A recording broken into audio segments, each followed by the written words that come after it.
Namaskaram. In this session, we are going to discuss the concepts of banking theory and practice. మనకు PG set syllabus లో భాగంగా banking theory and practice అనే syllabus పెట్టడం జరిగింది. ఇందులో ముఖ్యమైన అంశాలు బ్యాంకింగ్ తాలూకు అర్థము, దాని డెఫినేషన్స్, అలాగే బ్యాంకుల యొక్క ఫంక్షన్స్, బ్యాంకుల రకాలు, అందులో ఉన్నటువంటి సెంట్రల్ బ్యాంకింగ్ అంటే ఏంటి, కమర్షియల్ బ్యాంకింగ్ అంటే ఏంటి, వాటి మధ్య ఉన్నటువంటి డిఫరెన్సెస్, ముఖ్యంగా unit banking and branch banking and investment banking, innovations in banking, e banking, so online banking and offshore banking. So ఇట్లాంటి అంశాలన్నీ కూడా కొంచెం కాన్సెప్ట్ ఓరియంటెడ్ గా చదువుకున్నట్లయితే మనకి ఎగ్జామినేషన్ లో వచ్చేటటువంటి ఆ బిట్స్ అయితే మనం అటెంప్ట్ చేయగలుగుతాము. సో దీనికి సంబంధించి యాక్చువల్లీ మీకు గ్రూప్ లో పోస్ట్ చేసినటువంటి మెటీరియల్ ని నేను తీసుకున్నాను. సో లైక్ దిస్, ఇది so banking theory and practice, ఇది అందరికి అవైలబుల్ గా ఉన్న మెటీరియలే. సో ఇక్కడ మనం చూసుకున్నట్లయితే డెఫినేషన్ చూసుకున్నట్లయితే, banking is the business of accepting for the purpose of lending or investment of deposits of money from the public, repayable on demand or otherwise, and withdrawable by check, draft, and order or otherwise. This definition given by Indian Banking Regulation Act 1949.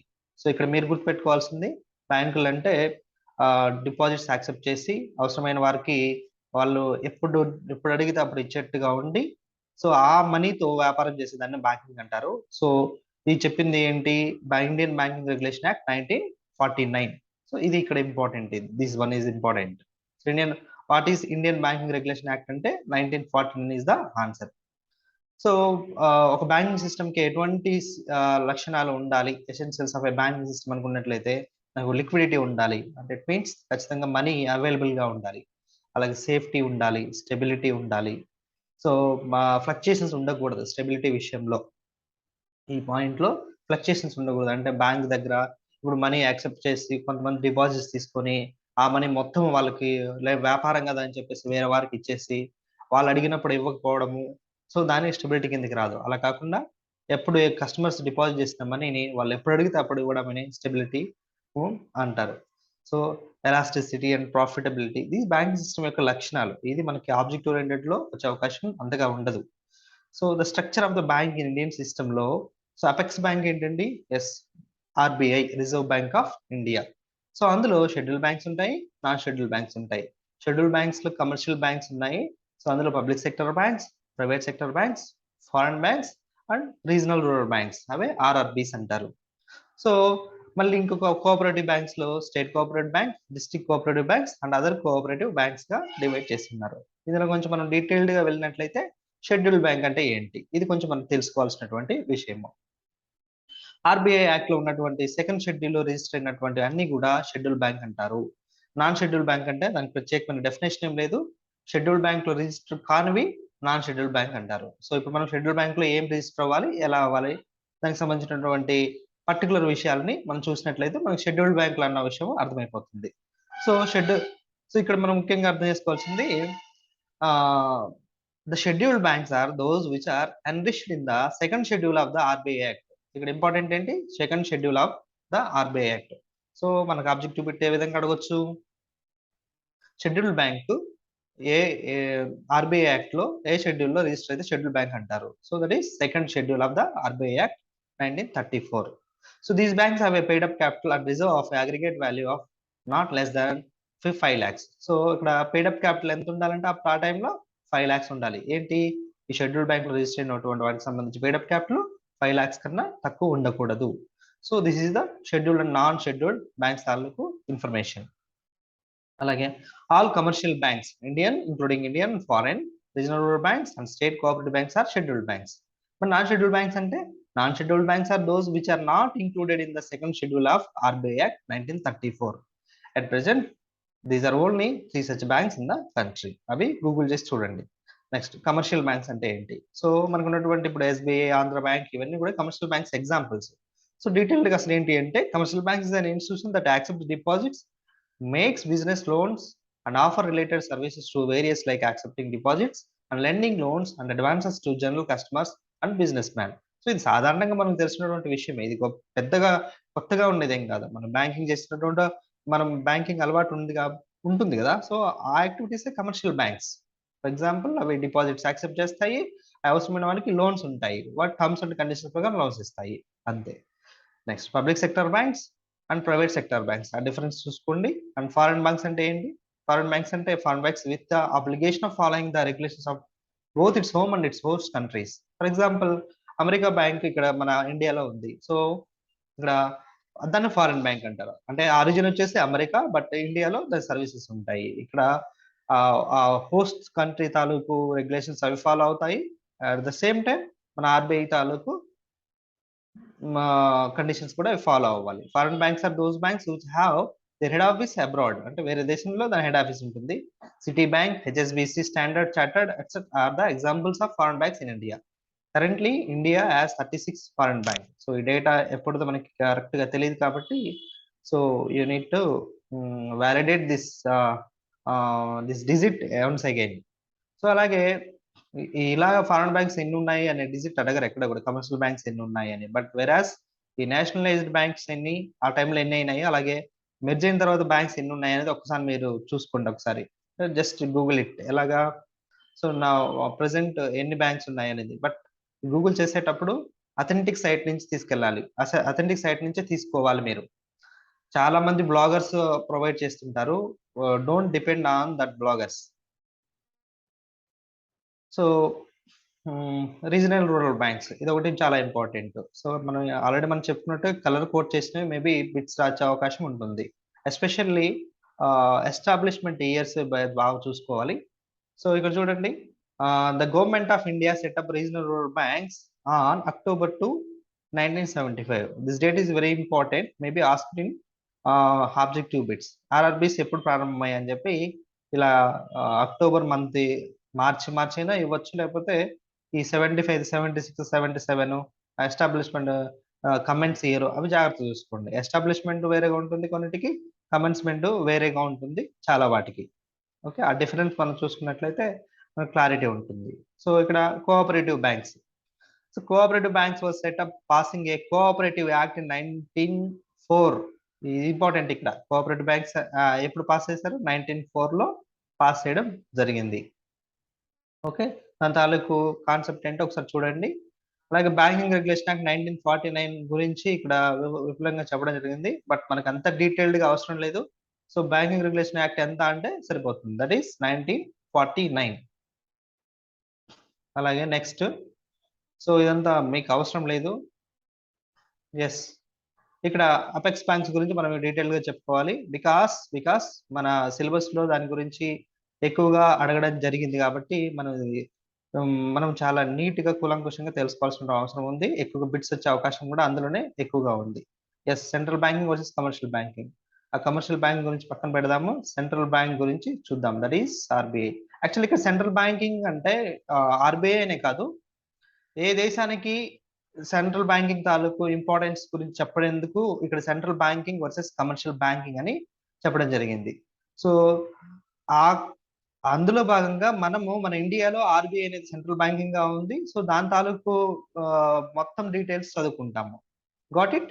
ఇక్కడ central banking అంటే ఇండియాకి సంబంధించి central bank RBI. So దాని గురించి మనం detailed గా చదువుకుంటాము. అమెరికాకి central banking వేరే ఉంటుంది, ఇంగ్లాండ్కి వేరే ఉంటుంది, పాకిస్తాన్కి వేరే ఉంటుంది, అట్లా అనమాట. సో ఇక్కడ మనకి reserve bank of India is our central bank. Maybe అడగొచ్చు, in India what is central bank అని. ఎస్బీఐ, అలాగే ఆంధ్ర బ్యాంక్, ఆర్బీఐ ఇస్తే మనకు బాగా తెలిసింది ఎస్బీఐ కాబట్టి ఎస్బీఐ పెడతాం మనం. So it is not correct. So RBI is the our central bank. Okay, so RBI గురించి మనం తెలుసుకుందాము. Let's move. Yes, RBI, the Reserve Bank of India is the central bank of India which was established on April 1st, 1935. This is very important, which was established on April 1st, 1935. So under the Reserve Bank of India Act, ఎలా దేని ప్రకారం చేశారు? Reserve bank act ప్రకారం చేశారు.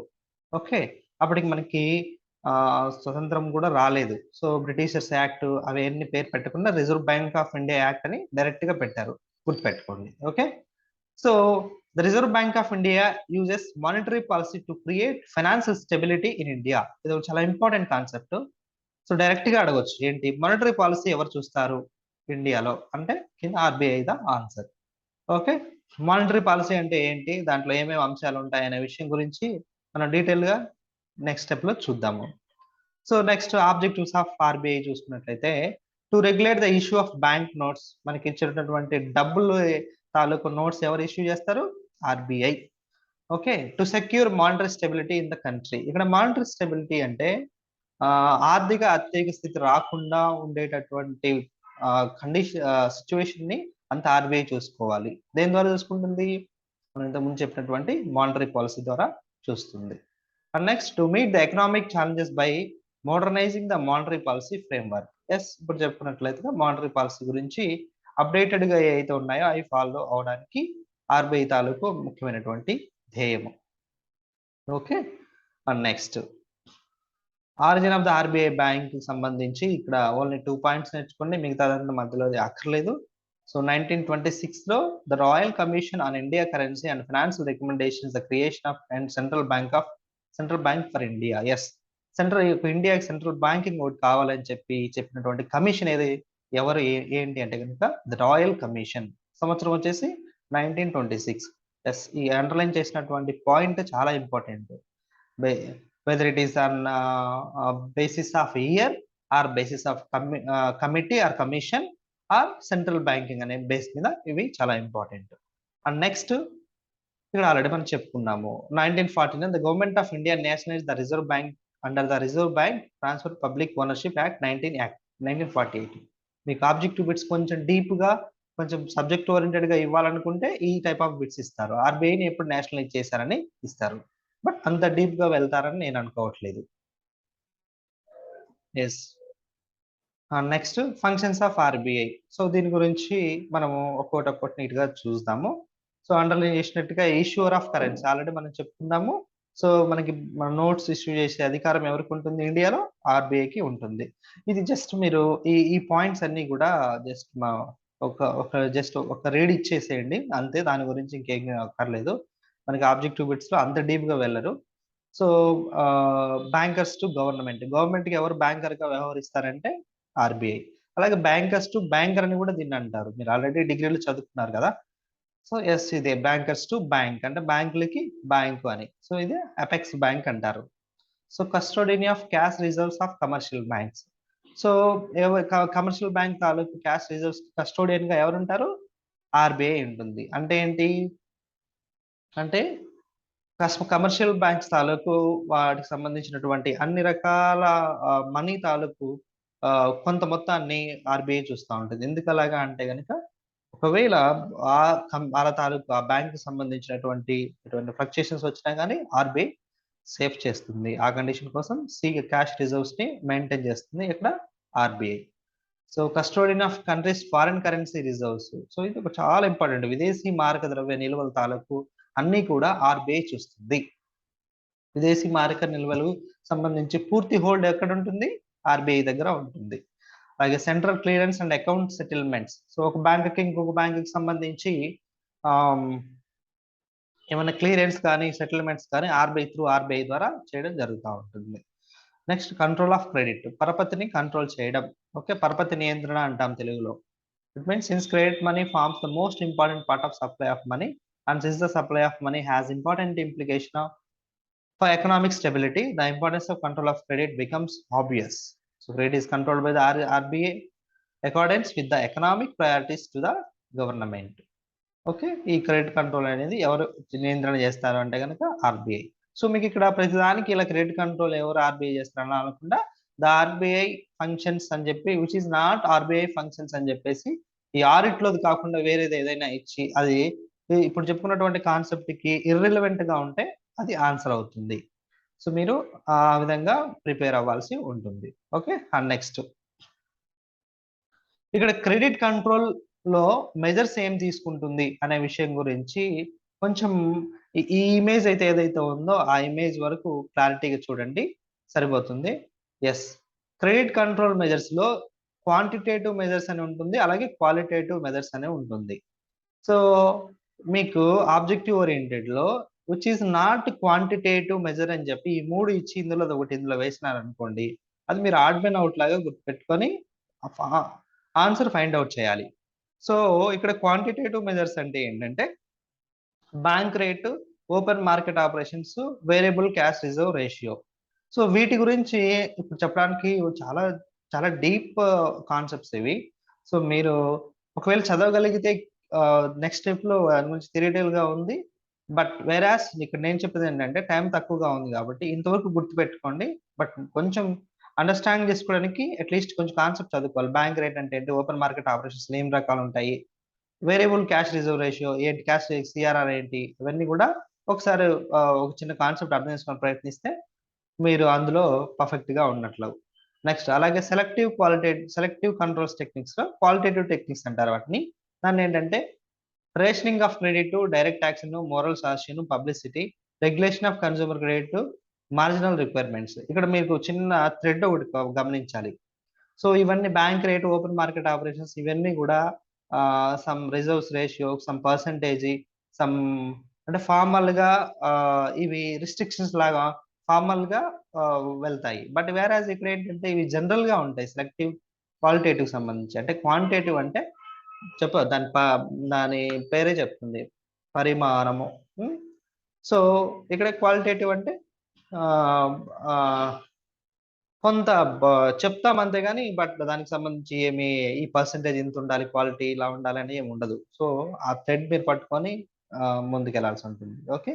So ఇక్కడ quantitative methods లో ఇక్కడ bank rate అంటే ఏంటి, బ్యాంక్ రేట్ చదవండి. ఓపెన్ మార్కెట్ ఆపరేషన్స్ లో ఏమేమి ఉంటాయి, అలాగే CRR, SLR, statutory liquidity ratio, ఇవన్నీ కూడా చదివితే అర్థమవుతుంది. ఆల్రెడీ మీరు డిగ్రీలో చదివి ఉన్నారు. బట్ ఇంపార్టెన్స్ ఏంటంటే క్వాలిటేటివ్ క్వాంటిటేటివ్ సంబంధించి ఆ ఎలా బిట్లు రావచ్చు అనే ఇది ఇక్కడ మనం డిస్కస్ చేస్తున్నాము.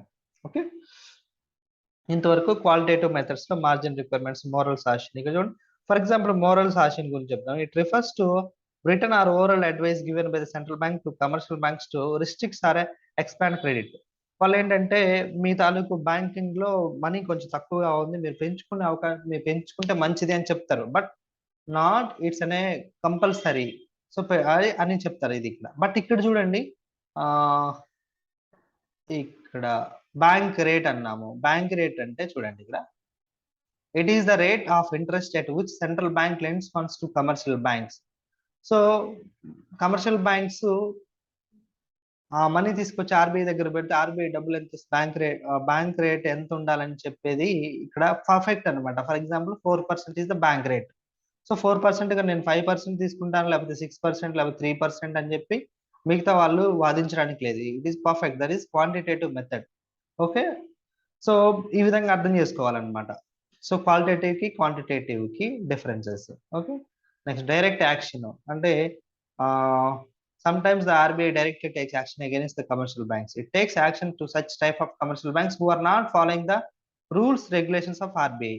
It cancels their registration or nationalization of commercial banks. So ఏదైనా బ్యాంక్ కనుక మాకేంటి, మేము పెద్ద బ్యాంకు దేశంలో, మేము మా ఇష్టం వచ్చినట్టు చేసుకుంటాము, ఆర్బీఐ ఏంటి అని చెప్పేసి ఏదైనా సొంత పెత్తనాలు ఏమైనా చేస్తే కనుక ఆర్బీఐ డైరెక్ట్ యాక్షన్ తీసుకోవడానికి అవకాశం ఉంటుంది. సో ఇవన్నీ కూడా క్వాలిటేటివ్ మెథడ్స్. ఇవన్నీ కూడా ఎందుకని, కంట్రోల్ ద క్రెడిట్, పరపతి నియంత్రణ కోసం ఆర్బీఐ చేతిలో ఉన్నటువంటి వెపన్స్ అవి. సో అవి టైం టు టైం యూజ్ చేస్తూ ఉంటుంది. ఓకే. సో ఇన్ డీటెయిల్డ్ గా మీరు పీజీలో చదువుకుంటారో, అలాగే అప్కమింగ్ నెట్ లేదా సెట్ ఎగ్జామినేషన్ లేదా జేఎల్ లేదా డిఎల్ ఎగ్జామినేషన్స్ కి మీరు డీప్ గా చదువుకోవాల్సినటువంటి అవసరం ఉంటుంది. అండర్స్టాండ్. నెక్స్ట్ ఇక్కడ షెడ్యూల్, నాన్ షెడ్యూల్ ఆర్డర్ చూసుకున్నాము. మీరు ఒకసారి డిఫరెన్సెస్ ఈ మెటీరియల్ కొంచెం ఈజీగా ఇవ్వడం జరిగింది. జస్ట్ మీకు డిఫరెన్సెస్ ఈజీగా గుర్తుంటాయి కాబట్టి ఒకసారి go through that. Okay. Next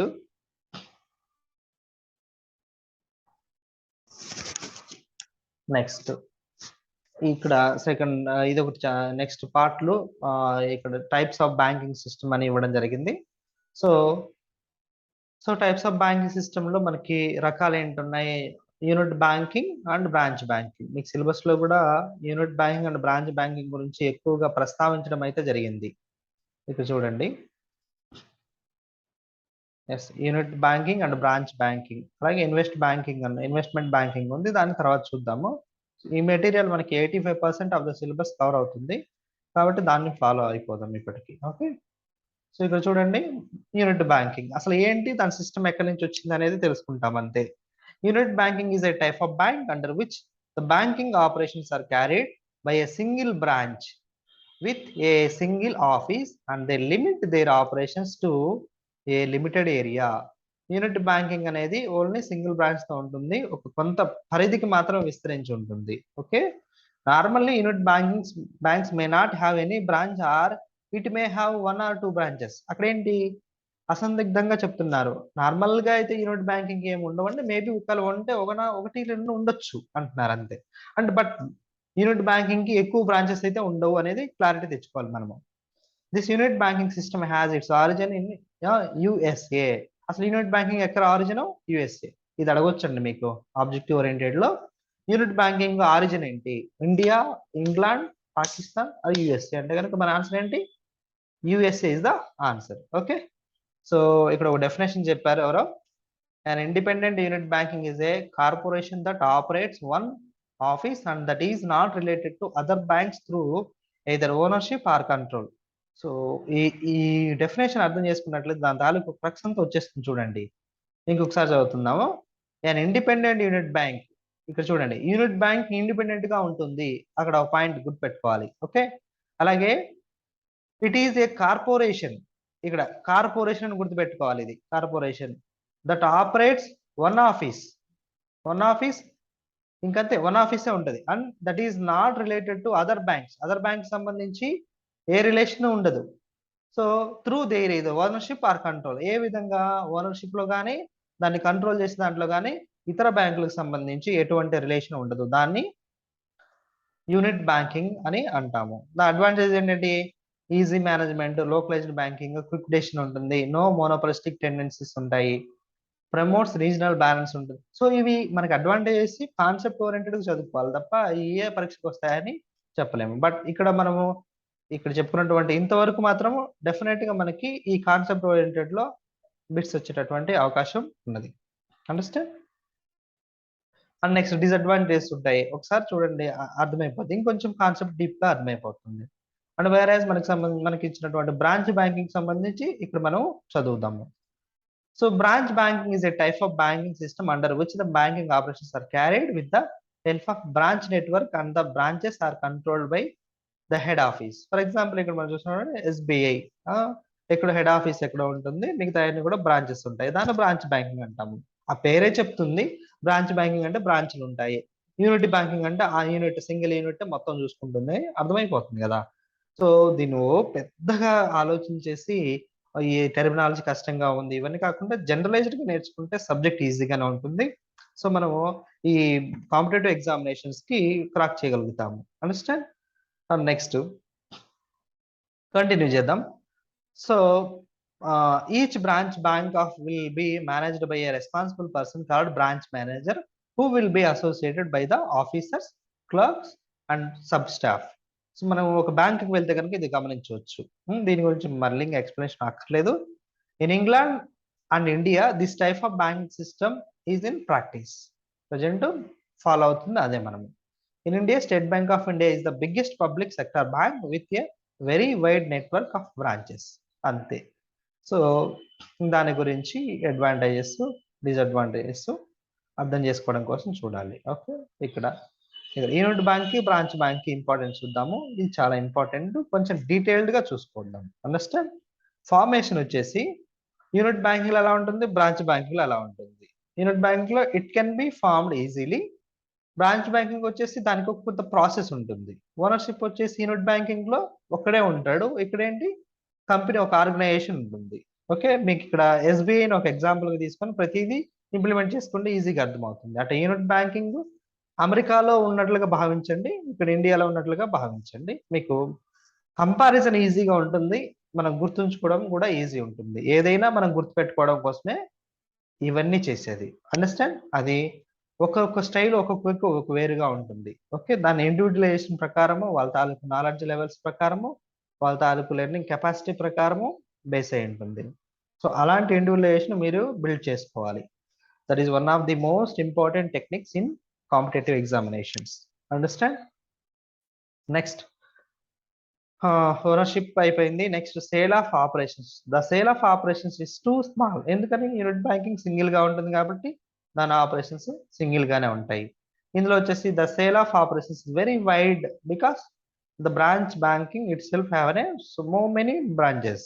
okay. And next liability వచ్చేసి ఇదేమో లయబిలిటీ అన్లిమిటెడ్ గా ఉంటుంది, ఇక్కడ లయబిలిటీ తక్కువగా ఉంటుంది. ఎందుకని? యూనిట్ బ్యాంక్కి అదే ఓనర్ కాబట్టి. మనము సోల్ ప్రొప్రైటర్లో లయబిలిటీ ఎంత అంటే ఎంత, వాడికి ఎంత నష్టం వస్తే అంత తీసుకోవాలి. అలాగే యూనిట్ బ్యాంకింగ్ కూడా అంతే. బట్ బ్రాంచ్ బ్యాంకింగ్ లో మనకు ఉన్నటువంటి ఏరియాలో ఉన్నటువంటి ఆ బ్రాంచ్ కి దానికి లాభం వస్తే దాని తాలూకు అది, దానికి నష్టం వస్తే ఆ మేరకే ఉంటుంది. అంతేగాని ఎస్బీఐ నష్టం అంతా కూడా దాన్ని అది భరించలేదు కదా. Next services, it's scope of services is so small, it is very large. అలాగే ఎక్స్పెన్సెస్ ఇవన్నీ కూడా చాలా చాలా సింపుల్ అండి. సో ఇక్కడ మీరు నేర్చుకోవాల్సింది ఏంటంటే ఓనర్షిప్ ఒకటి, ఫార్మేషన్ ఒకటి, ఓకే. అలాగే నెక్స్ట్ మేనేజ్మెంట్ ఒకటి. ఇవి నేర్చుకుంటే చాలు. The type of management is simple, the type of management is complex. ఇంతవరకు నేర్చుకుంటే సరిపోతుంది. ఓకే. గ్రూప్ బ్యాంకింగ్ సిస్టమ్ అనేది మనకి లేదు కాబట్టి నేర్చుకోవాల్సినటువంటి అవసరం లేదు, ఎందుకంటే మనకి ఆల్రెడీ మెన్షన్ చేస్తారు సిలబస్ లో ఉన్నాయే ఇస్తారని. ఓకే. టైప్స్ ఆఫ్ బ్యాంక్స్ లో మనం ఇంకొకసారి చూసినట్లయితే commercial banks, central bank, so land mortgage banks, merchant banks. ఇది ఒకటి ఇంపార్టెంట్, మర్చెంట్ బ్యాంక్స్. దీని గురించి ఒకసారి చూద్దాము. These banks specialize in providing financial services to companies like issue management, underwriting, consultancy services, etc. ఇది చూడండి, these banks specialises in providing financial services to companies. ఒక కంపెనీకి అప్పచెప్పేస్తాను అనమాట, నువ్వు ఈ పనులు చేసుకో అని చెప్పి. అవేంటంట, లైక్ ఇష్యూ మేనేజ్మెంట్. ఏం ఇష్యూ చేయడము? షేర్ క్యాపిటల్ ఇష్యూ చేయడము. ఓకే. ఆ ఇష్యూ చేయడము. Okay. Under writing, under writing అంటే ఏంటి? నీకు షేర్స్ కావాలి, నువ్వు నీ పనుల్లో బిజీగా ఉన్నావు. ఏంటి ఇక్కడ నీ పనుల్లో నువ్వు అంటే ఏంటి? కంపెనీ, కంపెనీ తాలూకు ఎస్టాబ్లిష్మెంట్ చేసేటప్పుడు నీకు చాలా పనులు ఉన్నాయి, నీవే క్యాపిటల్ని అక్యుములేట్ చేసుకోవడానికి నీకు టైం సరిపోవట్లేదు. సో అప్పుడు ఏం చేస్తావు? నీకు మనీ కావాలి కాబట్టి ఈ మనీ నాకు ఎవరైనా తెచ్చి పెడతారా అని చూస్తే మర్చెంట్ బ్యాంక్ బోర్డు పెట్టుకుని ఉంటారు కొంతమంది కన్సల్టెన్సీలో, వాళ్ళ దగ్గరికి వెళ్ళి మనము ఇలా డిసైడ్ ఇలా కాంట్రాక్ట్ పెట్టుకుంటాం. ఏంటి? నేను కంపెనీ ప్రారంభిస్తున్నాను, నాకు ఇంత క్యాపిటల్ కావాలి, నువ్వు తెచ్చిపెట్టు. సో దాన్నే అండర్ రైటింగ్ అంటారు. అండర్స్టాండ్?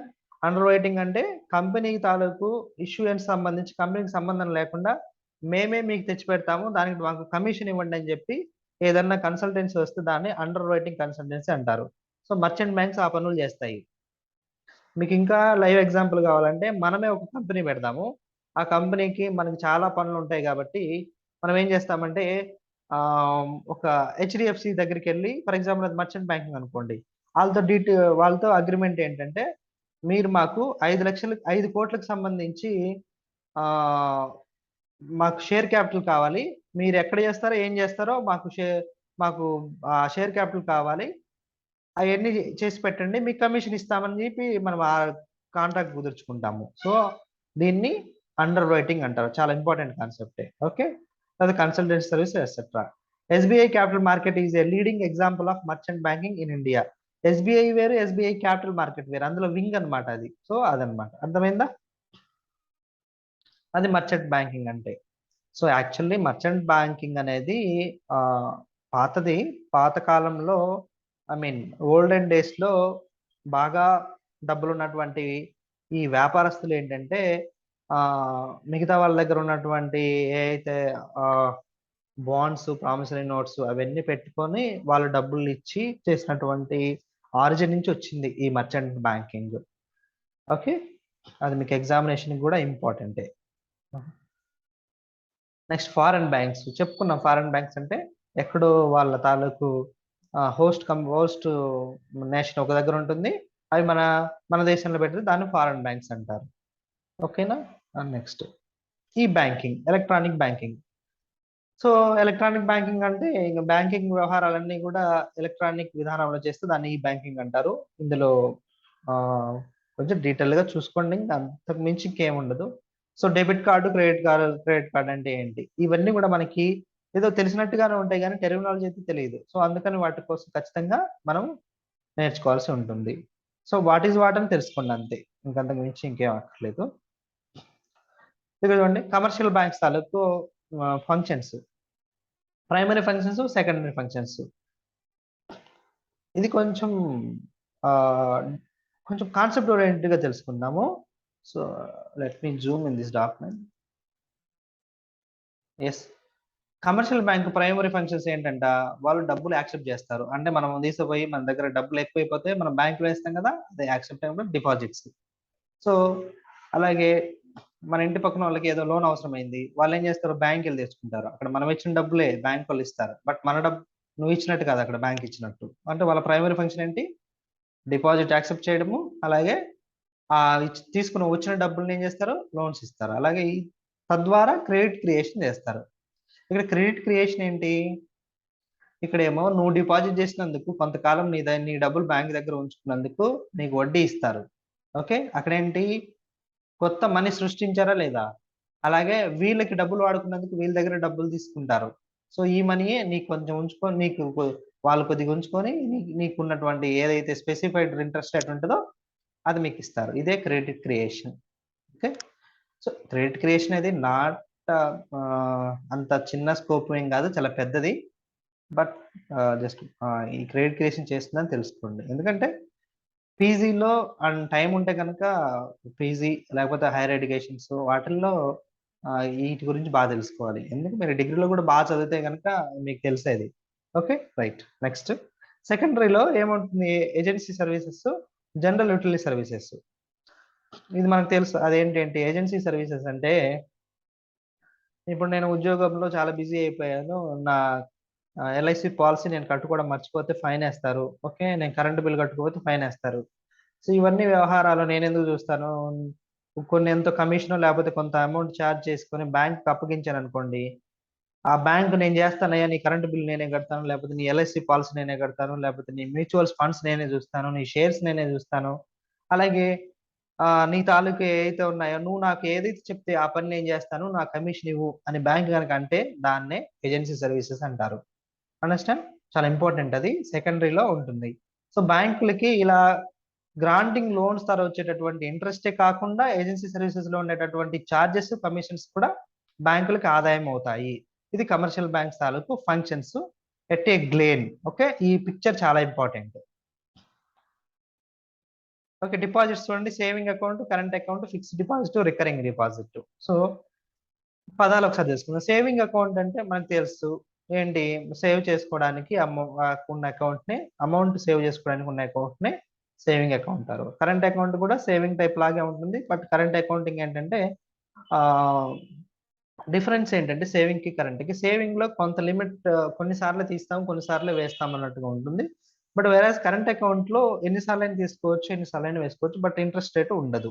మనకి డబ్బులు ఉండవు. కరెంట్ అకౌంట్ లో ఉంటే మనకి ఇంట్రెస్ట్ ఉండదు, ఎందుకంటే అది వ్యాపార నిమిత్తమై ఉండేటటువంటి అవసరం కోసం వాడేటటువంటి అకౌంట్ కాబట్టి అది వాళ్ళ ఫెసిలిటీ ఏంటంటే మీరు ఎన్నిసార్లు అయినా వేసుకొని ఎన్నిసార్లు అయినా తీసుకోండి, నో చార్జెస్ అంటారు బ్యాంక్.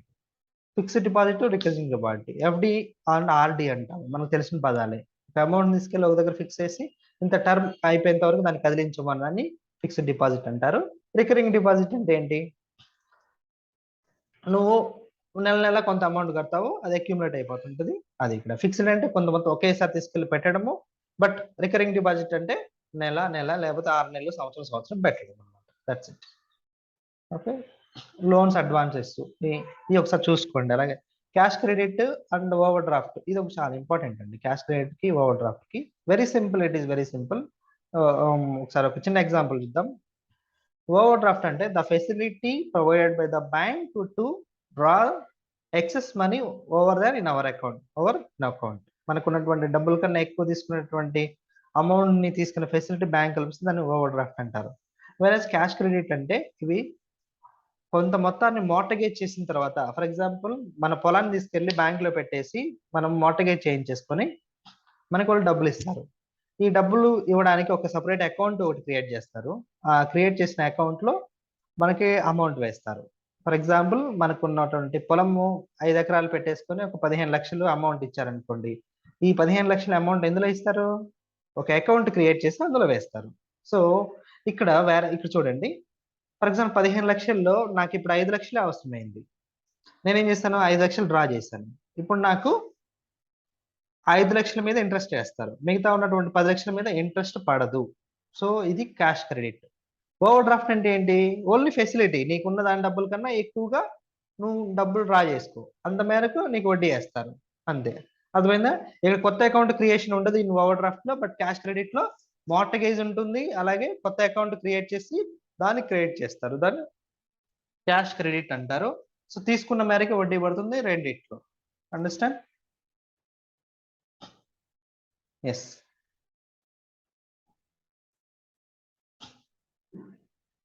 నెక్స్ట్ మనం చూసుకున్నట్లయితే types of cards, debit cards, credit cards and prepaid cards. It is okay. ఈ డిఫరెన్స్ చూసుకోండి. ఎప్పుడైనా డిఫరెన్స్ చదివేటప్పుడు ఎక్కువ గుర్తుంటాయి మనకి, కంపేర్ చేసినప్పుడు ఎక్కువగా గుర్తుంటాయి. ఒకటి అండ్ అలాగే మనకి ఈ కామర్స్ చెప్పుకున్నప్పుడు వీటి గురించి చెప్పుకున్నాం. నెఫ్ట్ అంటే ఏంటి? National electronic fund transfer. Direct గా అబ్రివేషన్ అడిగే ఛాన్సెస్ ఉంటాయి, బాగా తెలుసుకోండి. ఇక్కడ మినిమం అకౌంట్ ₹1 పంపించుకోవచ్చు నెఫ్ట్ లో. నెఫ్ట్ కొట్టేస్తాను చూడండి అని ఈ టెర్మినాలజీ వినున్నారు కదా, దట్ ఈజ్ ఇదే అది. సో మాక్సిమం అమౌంట్ వచ్చేసి there is no upper limit ceiling for transferring money through NEFT, but generally RTGS is used for transfers 2 lakhs above. RTGS అంటే real time gross settlement, RTGS, ఇది కూడా అబ్రివేషనే. Okay, maximum amount ఏం లేదు, but minimum amount వచ్చి 2 lakhs RTGS లో. ఇందులో ₹1 నుంచి చేసుకోవచ్చు. బట్ ఇక్కడ టైం లిమిట్ మీకు అడుగుతారో అడగరో నాకు తెలియదు కానీ ఆబ్జెక్టివ్ బిట్ లో, బట్ తెలుసుకోండి, మనకి ప్రాక్టికల్ గా ఉపయోగపడుతుంది. ఎందుకంటే నేను ఇది ఒకసారి ఎక్స్పీరియన్స్ అయ్యాను. The transactions are processed in hourly batches. There are 12 settlements from 8 a.m. to 7 p.m. on the weekdays, Monday to Friday, and 6 settlements from 8 a.m. to 1 p.m. on Saturday. The maximum time consumed is 2 hours from the submitted of the transaction in a batch. ఒక batch లో 2 hours పడుతుంది అనమాట. ఏంటి, మనం NEFT కొట్టి ఒక 2 lakhs ఎవరికన్నా పంపించాలి అనుకుంటే 2 hours తర్వాత అవి క్రియేట్ అవుతాయి. సో ఆ విషయం గురించి డీటెయిల్డ్ గా ఇక్కడ చెప్పడం జరిగింది, టైం లిమిట్ గురించి. అండర్స్టాండ్? అట్లా టైం వచ్చేసి చూడండి, ఇక్కడ 8 AM నుంచి 7 PM అంటే మా సోమవారం నుంచి శుక్రవారం వరకు, బట్ శనివారం వచ్చేసి 8 గంటల నుంచి 1 అంటే హాఫ్ డే అనమాట. సో హాఫ్ డే తర్వాత సాటర్డేస్ మనము ఒకటి తర్వాత నెఫ్ట్ చెల్లించలేము. అదొకటి జనరల్ నాలెడ్జ్గా తెలుసుకోండి, మీకు ఉపయోగపడుతుంది. ఎందుకంటే రేపు మీకు ఉద్యోగాలు రావాలి, అప్పుడు మీకు శాలరీ రావాలి, అప్పుడు మీరు నెఫ్ట్ కొట్టాలి, అవన్నీ నేర్చుకోవాలి కదా మీరు. నెక్స్ట్ ఆర్టీజీఎస్ ఇప్పుడు చెప్పుకున్నాము, real time gross settlement. Abbreviations చాలా ఇంపార్టెంట్ అండి, ఒక నోట్స్ రాసుకొని ఎగ్జామ్కి వెళ్ళే ముందు కూడా చూసుకోవచ్చు. ఎందుకంటే చిన్న తేడా ఉంటది అనమాట ఇక్కడ. Inter mobile payment services, IMPS, ఇది అలాగే యూపీఎస్, ఇవన్నీ కూడా ఒకసారి మీరు బాగా రాసుకోండి ఒక దగ్గర. ఎన్నో ఉండవు, ఒక 10-15 ఉంటాయి అంతే, అవి నేర్చుకుంటే సరిపోతుంది. Next move to another concept. Saving account కి కరెంట్ అకౌంట్ కి తేడా మనం ఆల్రెడీ పైన చెప్పుకున్నాము, సో ఒకసారి చూడండి సరిపోతుంది. నెక్స్ట్ ఇంకోటి ఇంపార్టెంట్ ఏంటంటే మనకి సిలబస్ లో ఉన్నది ఇక్కడ చూడండి, ఇది చాలా ఇంపార్టెంట్ అండి. సో ఒకసారి సిలబస్ చూద్దాము. ఇక్కడ చూడండి, ఇక్కడ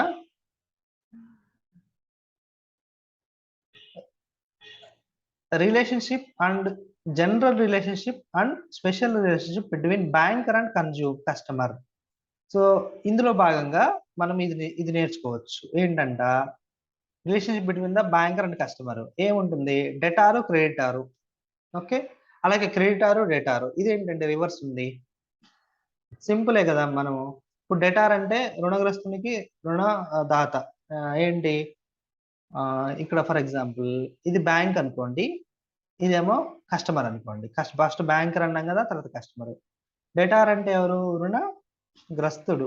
ఓకే, తీసుకోవడం, వీడు క్రెడిటారు. నేను కనుక నా దగ్గర ఉన్నటువంటి 20,000 తీసుకెళ్లి బ్యాంక్ లో వేసాను, అప్పుడు నేనేమవుతాను, బ్యాంక్ కి క్రెడిటార్ అయ్యాను. సో డెటార్ అంటే అతను నా దగ్గర డబ్బులు తీసుకుంది, ఓకే, అందుకే ఇంట్రెస్ట్ ఇస్తుంది. ఇప్పుడు డేటార్ అంటే మా పక్కింటి వాళ్ళు అమౌంట్ తెచ్చుకున్నారని చెప్పే కదా ఇందాక, లోన్ ఇవ్వాలని. సో అప్పుడు వాళ్ళు క్రెడిటార్ అయ్యారు, బ్యాంక్ క్రెడిటార్ అయింది, వాళ్ళు డెటార్ అయ్యారు. తర్వాత బ్యాంక్ ఎప్పుడు ప్రిన్సిపాల్ గా ఉంటుంది, తర్వాత ఏజెంట్ గా ఉంటుంది. అంటే ఏంటి, యజమాని ఏజెంట్ సంబంధం అనమాట. ఓకే, సో బెయిలరు బెయిలీ, ఇది మీకు బీలాలో బాగా నేర్చుకున్నారు. బెయిలరు బెయిలీ అంటే ట్రస్టరు ట్రస్టీ, ప్లెడ్జీ, మార్టగేజ్. సో ఇవి చేసేవాళ్ళు, ఇది చేయించుకునే వాళ్ళు. ఫర్ ఎగ్జాంపుల్ ఇందాక మనం క్యాష్ క్రెడిట్లు చెప్పుకున్నాం కదా, మన 15 లక్షల అమౌంట్ తెచ్చుకున్నాం, 5 ఎకరాలు లోన్ పెట్టేసని. అందులో మాటగారు ఎవరు? బ్యాంక్, మాటకి మనము. ఓకే, సో ఈ రిలేషన్ గురించి ఇవి బాగా నోట్ చేసుకోండి, ఇలా ఇస్తారు. ఓకే, కొంచెం డీటెయిల్ గా కూడా ఇస్తారు. ఒక చిన్న కేస్, చిన్న ఒక లైన్ ఇచ్చేసి ఇక్కడ ఎవరు ఏజెంట్, ఎవరు ప్రిన్సిపల్ అని కూడా అడగచ్చు. ఓకేనా, డీటెయిల్డ్ గా ఉన్నాయి ఇందులో, అవి ఒకసారి చదువుకోండి, అర్థమవుతాయి ఏమైనా డౌట్ ఉంటే. Okay, next banking ombudsman scheme. ఇది నేను అండర్లైన్ చేయలేదు, ఇప్పుడు చేస్తాము. ఒకటి చాలా ఇంపార్టెంట్ అండి, banking ombudsman scheme. Banking ombudsman scheme is an expeditious and inexpensive forum for bank customers for resolution of complaints relating to certain services rendered by banks. Banking ombudsman scheme ఏదైనా కస్టమర్లకు సంబంధించి ఏదైనా ఇబ్బందులు ఉంటే కనుక డైరెక్ట్ గా clear చేయడానికి ఉన్నటువంటి, కంప్లైంట్స్ తీసుకోవడానికి ఉన్నటువంటి ఫార్మే బ్యాంకింగ్ అంబుడ్స్మెంట్ స్కీమ్.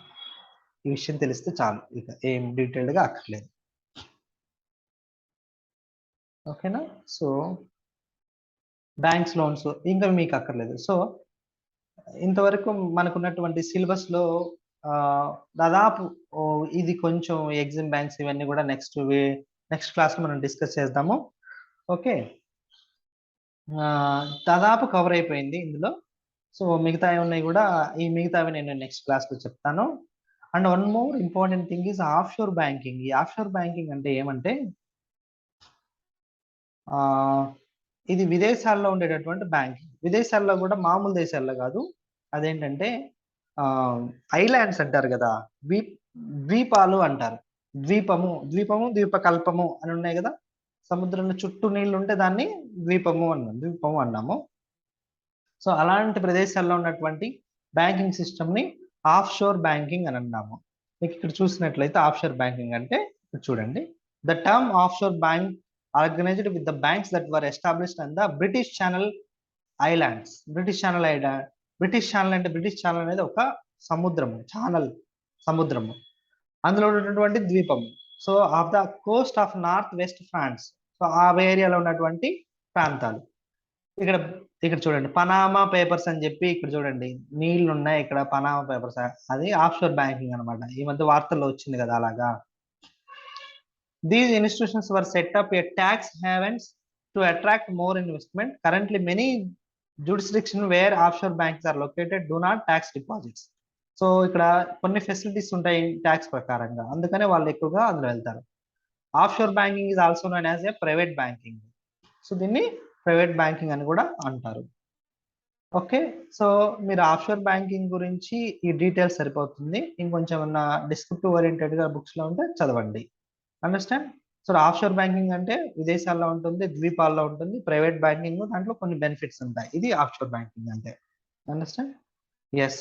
సో ఈ రోజు మన క్లాస్ లో బ్యాంకింగ్ సంబంధించి ఇంట్రొడక్షన్ అయితేనేమి, కమర్షియల్ బ్యాంక్స్ అంటే రకాల బ్యాంక్స్, సెంట్రల్ బ్యాంకింగ్, అందులో భాగంగా RBI, unit banking, branch banking, investment banking అంటే ఐడిబిఐ పెట్టుబడి బ్యాంకింగ్ అంటారు, వాటి గురించి చెప్పుకుంటాము. Innovations banking, e banking and online and of sure banking గురించి చెప్పుకున్నాము. ఇంటర్నెట్ బ్యాంకింగ్, ఆన్లైన్ బ్యాంకింగ్ దాదాపు ఒకేలాగా ఉంటుంది. ఎనీవేర్ బ్యాంకింగ్ అన్న ఇవన్నీ కూడా ఒకటే, ఇవన్నీ కూడా దానికి సంబంధించింది. అలాగే ఏటీఎం అంటే ఏంటండి, మనం అనుకున్నటువంటి అబ్రివేషన్ అయితే కాదు, ఆటోమేటిక్ టెల్లర్ మిషన్స్. నాకు తెలిసి మన ప్రీవియస్ పేపర్ డైరెక్ట్గా ఇచ్చినట్టున్నారు. ఇది RTGS, real time gross settlements. Indigenous banks అంటే మనం ఉన్నటువంటి ప్రాంతీయ బ్యాంకులు, ఇక్కడ ఉన్నటువంటి దేశీయ బ్యాంకులు అంటాము. కోఆపరేటివ్ బ్యాంక్స్ యాక్ట్ మనం చెప్పుకున్నాం 1904. అలాగే ఆర్ఆర్బిసి యాక్ట్ చెప్పుకున్నాము. అలాగే సిడ్బి గురించి చదవాలి, నాబార్డు గురించి చదవాలి, EXIM bank, export bank, import banking, వీటి గురించి బేసికల్ గా చదవండి. సిడ్బి గురించి, నాబార్డు గురించి, ఎగ్జిమ్ గురించి. అలాగే meaning and definitions of banker and customer చదువుకున్నాము. టైప్స్ ఆఫ్ కస్టమర్స్ ఒకసారి గూగుల్ చేయండి, అంటే షార్ట్ టర్మ్ నేర్చుకోవడానికి. అలాగే కస్టమర్ కి బ్యాంకర్ కి రిలేషన్స్ ఏంటి. అలాగే కేవైసీ బ్యాంక్, కేవైసీ నామ్స్ అంటే ఏంటి, know your customer. I'm repeating, know your customer is known as KYC. అలాగే concept duties of collector banker. అలాగే holder value, holder in due course. ఇది నాకు తెలిసి లైట్ గా చదువుకుంటే సరిపోతుంది, అంతగా అవసరం లేదనిపిస్తుంది. Okay, responsibilities of paying banker, payment gateways, ఇది కూడా చాలా ఇంపార్టెంట్. పేమెంట్ గేట్వేస్ అంటే యూపీఐ, ఐఎంపీఎస్, ఇవే పేమెంట్ గేట్వేస్ అంటే. Role of IT in banking, role of banking in financial inclusion, sustainable development. ఇది యాక్చువల్లీ ఇది అకాడమిక్ సిలబస్ కాబట్టి ఇందులో నుంచి ఆబ్జెక్టివ్ బిట్స్ వచ్చేటటువంటి ఛాన్సెస్ లేదు. ఆబ్జెక్టివ్ బిట్స్ అన్ని కూడా ఈ స్టార్టింగ్ లో ఉన్నటువంటి ఇక్కడ ఉండడానికి అవకాశం ఉంటుంది. సో ఈ వీడియోలో మనం మిస్ చేసింది ఏంటంటే సిడ్బి ఒకటి, నాబార్డ్ ఒకటి, ఎగ్జిమ్ బ్యాంక్ ఒకటి, ఇవి మీరు చదువుకోండి. అవసరమైతే ఒక షార్ట్ వీడియో పెడతాను, మామూలుగా చదివేసుకోండి, అంతగా ఏమి ఉండదు అక్కడ. నాబార్డ్ ఎప్పుడు ఎస్టాబ్లిష్ అయింది, దాని తాలూకు ముఖ్య ధ్యేయాలు ఏంటి, సిడ్బి ఎప్పుడు ఎస్టాబ్లిష్ అయిందో దాని ముఖ్య ధ్యేయాలు ఏంటి, సో అవి చూసుకుంటే సరిపోతుంది. సో ఈ రోజు క్లాస్లో మనము banking and theory and practice గురించి డీటెయిల్డ్గా చర్చించుకున్నాము.